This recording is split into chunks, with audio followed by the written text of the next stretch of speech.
एक समय की बात है जब साद्दात एक नवजात शिशु था। वह अपनी माँ के साथ एक जहाज में बैठकर गहरे समुद्र की यात्रा कर रहा था।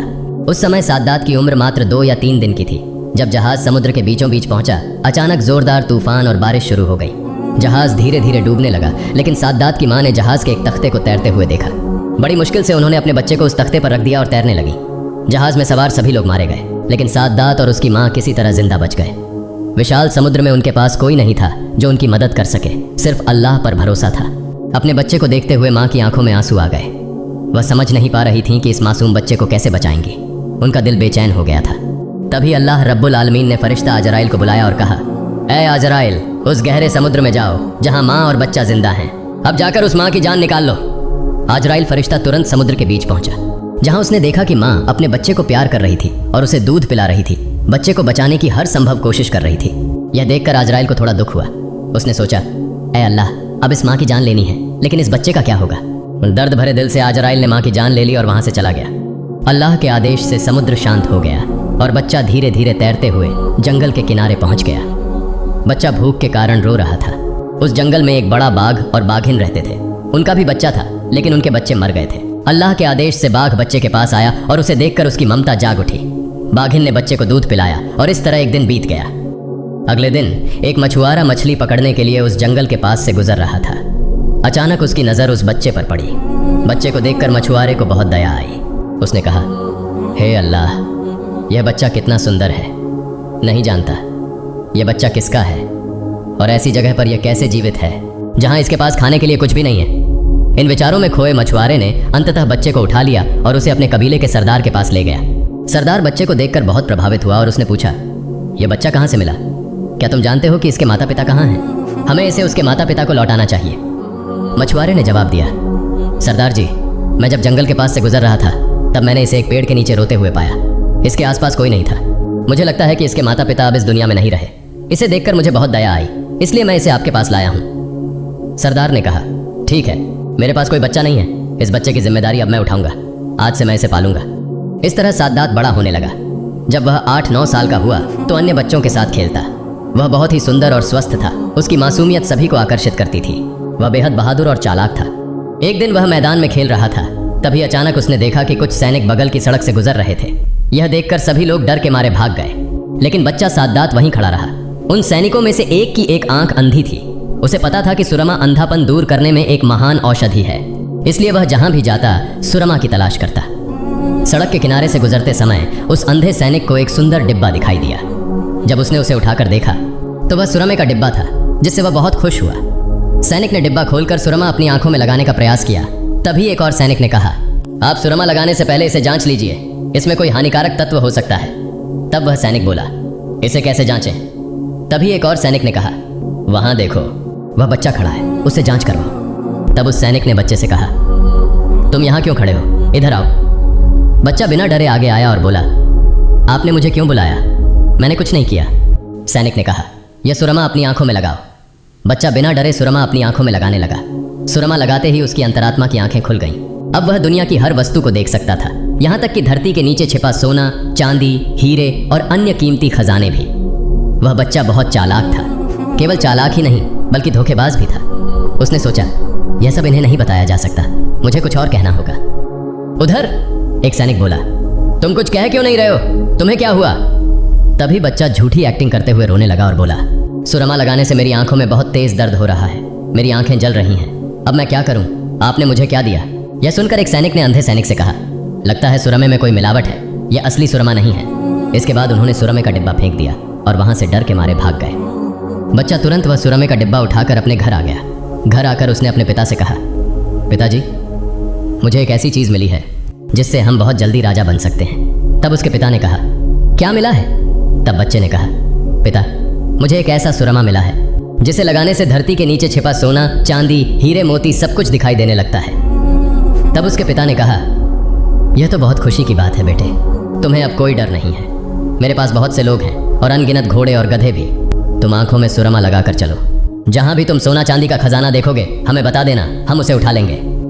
इस तरह 10 साल बाद वह बच्चा जब एक युवा बन गया तो अचानक एक दिन सरदार की मृत्यु हो गई। सरदार की मृत्यु के कुछ दिनों बाद किसी ने कहा, अब हमारा सरदार कौन बनेगा? तभी एक और व्यक्ति ने कहा, चूंकि हमारे सरदार ने उसे पाला पोसा और बड़ा किया है तो यही युवक सरदार बनेगा। सभी की सहमति से उस युवक को सरदार बनाया गया। कुछ समय बाद युवक साद्दात बहुत अहंकारी हो गया, क्योंकि उसके पास बहुत धन दौलत थी। वह किसी की परवाह नहीं करता था, यहाँ तक कि देश के बादशाह की भी परवाह नहीं करता था। इस तरह कुछ सालों बाद उसने अपने प्रशिक्षित सैनिकों की मदद से देश के बादशाह को हरा दिया और खुद देश के सिंहासन पर बैठ गया और सत्ता अपने हाथ में ले ली। जो कभी एक असहाय बच्चा था वह आज देश का शासक बन गया।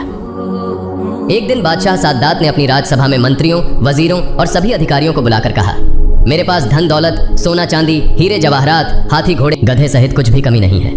मेरी जैसी सुंदर सूरत है और मेरे पास जितना धन है, क्या मैं खुदा बनने के योग्य नहीं हूँ? वहाँ मौजूद सभी मंत्रियों और वजीरों ने एक साथ कहा, बिल्कुल, जिसके पास इतना धन दौलत, महल, हाथी घोड़े हैं, अगर तुम खुदा नहीं बनोगे तो इस दुनिया में खुदा बनने के योग्य और कौन हो सकता है? इतना सुंदर खजाना और इतने सारे कर्मचारी, हर चीज तुम्हारे पास है, तो तुम खुदा बनने के योग्य हो। तब बादशाह साद्दात का घमंड और बढ़ गया। उसने कहा, कल से इस देश में कोई भी व्यक्ति पेड़ या पत्थर की मूर्ति की पूजा न करे, बल्कि सब बादशाह साद्दात की पूजा करें। वास्तव में बादशाह साद्दात के खिलाफ बोलने की हिम्मत किसी में नहीं थी। बादशाह साद्दात के आदेश के अनुसार अगले दिन से उसकी सेना देश के अलग अलग हिस्सों में निकल पड़ी। एक जगह पहुंचकर उन्होंने घोषणा की, आज से इस देश में कोई मूर्ति पूजा नहीं करेगा, उसकी जगह बादशाह साद्दात की पूजा करेगा। अगर कोई इसका उल्लंघन करेगा तो उसे मौत की सजा दी जाएगी। यह कहकर उसकी सेना वहां से चली गई। उधर हजरत हूद अलैहिस्सलाम सभी को मूर्ति पूजा छोड़कर अल्लाह के रास्ते पर आने और उसकी इबादत करने की दावत दे रहे थे। लेकिन बादशाह साद्दात की सेना से ऐसी बातें सुनने के कुछ दिनों बाद हजरत हूद अलैहिस्सलाम खुद बादशाह साद्दात के दरबार में आ पहुंचे। हजरत हूद अलैहिस्सलाम ने कहा, हे बादशाह साद्दात, सुना है तुम लोगों से अपनी पूजा करने को कह रहे हो, तुम खुदा होने का दावा कर रहे हो, तुम्हें इतनी हिम्मत किसने दी? अब भी समय है, एक अल्लाह पर ईमान लाओ। हजरत हूद अलैहिस्सलाम की बहादुरी देखकर शाही दरबार में सब हैरान रह गए, जिससे पूरा देश, वजीर नाज़िर, मंत्री और यहाँ तक कि खुद बादशाह की बीवी भी खौफ में रहती थी। वहीं एक दरवेश उसे नसीहत दे रहा था। कोई नहीं समझ पा रहा था कि ये व्यक्ति कौन है। बगल में खड़े मंत्री ने कहा, हुजूर, ये व्यक्ति कौन है जो आप पर बातें कर रहा है? इसकी हिम्मत तो कम नहीं है। तब बादशाह साद्दात बहुत गुस्से में आ गया और गरजते हुए चिल्लाया, मैं तुम्हारे अल्लाह को क्यों मानूं? मैं खुद ही खुदा हूं। तब हजरत हूद अलैहिस्सलाम ने कहा, अल्लाह परम कृपालु हैं, वह तुम्हें दुनिया में खुश रखेंगे और मौत के बाद तुम्हें जन्नत में जगह देंगे। यह सुनकर बादशाह साद्दात हंसते हुए बोला, तुम्हारा अल्लाह मुझसे भी ज्यादा खुशहाल है। हजरत हूद अलैहिस्सलाम ने कहा, बेशक अल्लाह ने नेक बंदों के लिए जन्नत तैयार की है। मरने के बाद आखिरत में वह जन्नत नसीब होती है जहाँ बेमिसाल सौंदर्य और बेइंतहा सुख है। वहाँ कुछ भी कमी नहीं है। वहाँ हूरें होंगी, खाने की लजीज चीज़ें होंगी जो दुनिया के हर खाने से अलग होंगी। वहाँ शहद और दूध की नदियाँ बहेंगी। यह सुनकर बादशाह साद्दात हंसते हुए बोला, छोड़ो अपने अल्लाह की जन्नत की कहानियाँ, ऐसी अजीब और गरीब कहानियाँ मैंने बहुत सुनी हैं। हजरत हूद अलैहिस्सलाम ने कहा, ये कोई झूठी कहानियाँ नहीं हैं, ये सब सच्ची हैं। अल्लाह की बेमिसाल जन्नत तुम्हें पसंद नहीं आती? तब साद्दात घमंड में बोला, मैं तुम्हारे अल्लाह के सामने सिर क्यों झुकाऊं? क्या मैं तुम्हारे अल्लाह जैसा जन्नत नहीं बना सकता? मेरे पास तो किसी चीज़ की कमी नहीं है। हजरत हूद अलैहिस्सलाम ने कहा, बादशाह साद्दात, तुम्हारा दिमाग खराब हो गया है, नहीं तो तुम ऐसी बातें नहीं कहते। अल्लाह जो कर सकते हैं वह दुनिया का कोई इंसान कभी नहीं कर सकता। साद्दात ने घमंड से हंसते हुए कहा, मूर्ख लोग ऐसी बातें करते हैं, मैं यकीनन कर सकता हूँ। मेरे पास दौलत आता रहता है, कर्मचारी, किसी चीज़ की कमी नहीं है। मैं तुम्हारे अल्लाह की तरह एक जन्नत बनाकर दिखाऊंगा। साद्दात की बातें सुनकर हजरत हूद अलैहिस्सलाम ने गुस्से से कहा, मूर्ख बादशाह, तुम्हारा यह बड़ा घमंड और यह दावा अल्लाह कतई बर्दाश्त नहीं करेगा। सद्दात उस समय बहुत गुस्से में आकर हजरत हूद अलैहिस्सलाम को वहां से निकाल दिया। कुछ दिनों बाद बादशाह सद्दात ने अपने सारे वजीर, नाजिर, मंत्री और कर्मचारियों को बुलाकर कहा, मैं इस दुनिया में एक स्वर्ग बनाने का संकल्प लिया हूँ, इसलिए तुम लोग उपयुक्त स्थान की तलाश करो। हुक्म मिलते ही पूरे देश की सेना जगह की खोज में निकल पड़ी। काफी खोजबीन के बाद एक जगह सभी को पसंद आई। यह खबर देने के लिए वे सभी जल्दी से राज दरबार में पहुंचे। सद्दात का मुख्य सलाहकार बादशाह से बोला, हुजूर, स्वर्ग बनाने के लिए सबसे सुंदर और उपयुक्त स्थान मिल गया है। सद्दात बादशाह ने पूछा, कौन सी जगह है, उसका विवरण दो। तब मुख्य सलाहकार ने कहा, यह स्थान लंबाई में 8000 मील और चौड़ाई में 5000 मील है। यह सुनकर बादशाह सद्दात बहुत खुश हो गए और तुरंत घोषणा की, इस देश में कोई भी अपने घर में सोना या चांदी नहीं रखेगा, सभी को राज दरबार में जमा करवा देना होगा। हुक्म के अनुसार अगले दिन से सद्दात की सेना देश के हर कोने में हर घर की तलाशी लेने लगी। जिसके घर में सोना, चांदी या हीरा पाया जाता वे उसे उठा लेते। इस प्रकार सद्दात की सेना आम लोगों पर अत्याचार करने लगी। देश में अन्याय और अत्याचार बढ़ने लगे। एक दिन बादशाह ने अपने मंत्री से पूछा, मंत्री, स्वर्ग बनाने का काम कितना आगे बढ़ा? मंत्री ने कहा, हुजूर, दुनिया के विभिन्न कोनों से जितनी भी कीमती चीजें थीं, सोना, हीरा, माणिक, मोती, याकूत, संगमरमर, सब इकट्ठा कर लिया गया है। इसी तरह दुनिया भर से लाखों कुशल कारीगर और मजदूर स्वर्ग बनाने के लिए आने लगे। बादशाह सद्दात ने उन्हें आदेश दिया, तुम स्वर्ग में ऐसी शानदार इमारतें बनाओगे जिनकी एक ईंट सोने की होगी और दूसरी चांदी की। दिन रात मेहनत करके 300 साल में स्वर्ग तैयार किया गया। कई इतिहासकारों के अनुसार वह अद्भुत और अद्वितीय रूप से सुंदर था। हर दिशा में नजर डालने पर बस सौंदर्य ही दिखाई देता था।